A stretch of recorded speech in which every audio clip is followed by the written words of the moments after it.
উপসাগর জুড়ে মার্কিন ঘাঁটিতে ইরানি ক্ষেপণাস্ত্র হামলার খবর ইরানি সংবাদ সংস্থায়।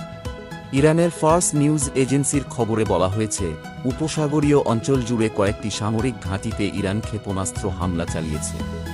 সংবাদ সংস্থাটির খবরে বলা হয়েছে, যেসব ঘাঁটিকে লক্ষ্যবস্তু করা হয়েছে তার মধ্যে কাতারের আল উদেইদ বিমান ঘাঁটি, কুয়েতের আল সালেম বিমান ঘাঁটি, সংযুক্ত আরব আমিরাতের আল ধাফরা বিমান ঘাঁটি এবং বাহরাইনে যুক্তরাষ্ট্রের পঞ্চম নৌবহরের সদর দপ্তর। তবে এসব হামলা বা ক্ষয়ক্ষতির বিষয়ে বিস্তারিত জানা যায়নি।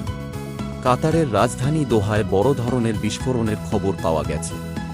বিবিসি আরবি সার্ভিস জানিয়েছে, ইরানের ক্ষেপণাস্ত্র প্রতিরোধ বা ইন্টারসেপ্ট করার সময় এই শব্দ শোনা গেছে।